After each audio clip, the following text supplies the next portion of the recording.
नमस्कार बंधुरा, आमी श्रावणी। आमी चले एसेछि आरो एकटी रेसिपि निये। चलो रेसिपिटी ताहले एकबार देखे निई। आज आमी ओलकपिर एकटा रेसिपि बानाबो जेटा भात बा रुटी दुटोर साथेई खेते भालो लागे। रेसिपिटा बानानोर जोन्नो ओलकपि नियेछि। ओलकपि आमी छोटो छोटो टुकरो करे केटे नियेछि। रान्नार प्रथमे ग्यास ओभेने एकटा कड़ाई बसिए आमी एकटु तेल गरम करते दिएछि। तेलटा गरम हो गेছে। এবার 5 ফোড়ন দিলাম ও একটা শুকনো লঙ্কা ফোড়ন দিলাম। ফোড়নটা একটু ভালোমতো ভেজে নিয়ে তেলের মধ্যে আমি একটু হিং দিলাম। হিংটা দেওয়ার পর ভাজা হয়ে গেলে যখন খুব সুন্দর গন্ধ বেরোবে ঠিক এই সময়ে কেটে রাখা আলু দিয়ে কিছুটা সময় ভেজে নেব। আলু ভালোমতো ভাজা হয়ে গেলে আমি কেটে রাখা ওলকপিটা এবার আলুর মধ্যে দিয়ে ভালো করে মিশিয়ে নেব। ওলকপির টুকরোগুলো দেওয়ার পর কিছুটা সময় একটু রান্না করে নিতে হবে। কিছুটা সময় রান্না করে নেওয়ার পর এবার আমি এক এক করে মশলা দেব।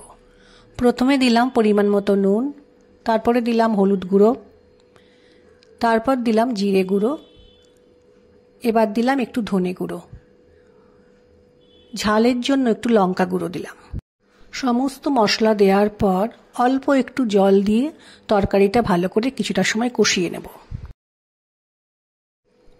2-1 মিনিট ভালো করে কষিয়ে নেওয়ার পর যখন জলটা শুকিয়ে যাবে ঠিক সেই সময় আমি তরকারির মধ্যে একটু জল মিশিয়ে ফুটতে দেব। ওলকপির তরকারিটা যখন ফুটবে ঠিক সেই সময়ে গ্যাসের ফ্লেমকে লো করে একটা ঢাকার সাহায্যে আমি সেদ্ধ হতে দেব। মিনিট 10 পর ঢাকাটা সরিয়ে রেখে আমি একবার দেখলাম ওলকপিটা আলুটা সেদ্ধ হয়ে গেছে। ওলকপির তরকারি সেদ্ধ হয়ে যাওয়ার পর আমি এই তরকারির মধ্যে একটু চিনি দেব, একটু গরম মশলা গুঁড়ো দেব এবং একটু ধনেপাতা কুচি দিয়ে খুব ভালো করে তরকারিটার সাথে মিশিয়ে নেব।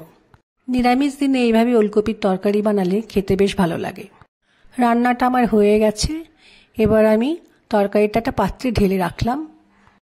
রেসিপিটা ভালো লাগলে লাইক, শেয়ার ও সাবস্ক্রাইব করো। ভিডিওটা দেখার জন্য ধন্যবাদ। আজ ভিডিওটা এখানেই শেষ করছি। ফিরে আসছি আরও একটি রেসিপি নিয়ে।